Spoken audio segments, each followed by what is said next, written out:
आणि त्याचे फायदे निश्चितपणाने या भागातील लोकांना होणार आहे, दळणवळणासाठी होणार आहे, शेतकऱ्यांना होणार आहे। आणि अनेक रस्ते अंतर्गत तालुक्यातील असेल, जिल्ह्याचे असेल, 10 वर्षापूर्वीची परिस्थिती पहा, रस्त्याची नाचची परिस्थिती आपण बघू शकता। अनेक मंडळी या ठिकाणी आपण राजूरला जात असन, अनेक वेगवेगळ्या आध्यात्मिक कार्याकडे जात असताना सुद्धा अनेक 500 रुपये शेतकऱ्याच्या खात्यात असू द्या की राज्यातील खात्यातील असू द्या, आताही दुष्काळाचं अनुदान शासनाकडे तहसील कार्यालयाकडे जमा झालेले आहेत, ते काही शेतकऱ्याच्या खात्यात जमा होणे, अशा अनेक योजना या ठिकाणी केल्या।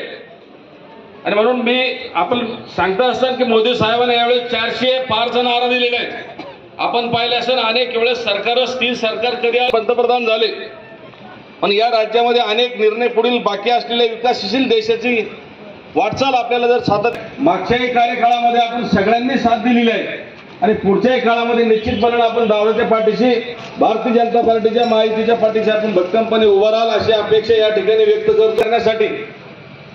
या 13 तारखेला आपण उन्हाचे दिवस आहे,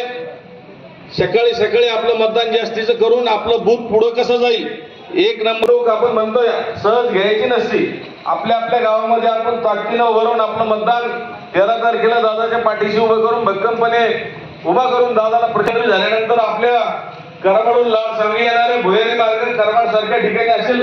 कुंभेफळ सारख्या ठिकाणी असेल, गाडे जळगाव असू द्या, त्यावेळी आमची चर्चा झाली। राजूर जवळ एक ऍक्सिडेंट झाला,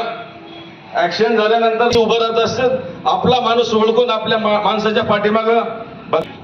की भोकरदनला चांगलं आहे, आम्ही फिरत असताना सगळा आढावा घेतला, काँग्रेसला 50% एजंट मिळणार नाही, एजंट मिळणार नाही काँग्रेस। भोकरदन तर आपल्यापेक्षा किती पुढे राहणार आहे, जालना असू द्या, भोकरदन असू द्या, आपल्याला एकच विनंती आहे, मागच्या वेळेसपेक्षा आपण कमीत कमी या ठिकाणी, आणि त्यांची आता पायाची खालची वाळू घसरलेली डगमगले ते, म्हणून वेगवेगळ्या स्तरावर व्यक्तीचे आरोप कराल, ते दादाकडे आरोप करतात, नानावर आरोप करतात, परंतु आपले नेते सातत्याने त्या आरोपाला टाळून विकासाच्या मुद्द्यावर ते पुढे घेऊन जायचं आहे। म्हणून येणाऱ्या 13 तारखेला या ठिकाणी आपण या निमित्तानं करतो, आयोजकांना या ठिकाणी आम्हाला बोलण्याची संधी दिली, त्यांचे मी आभार व्यक्त करतो। धन्यवाद बापू। यानंतर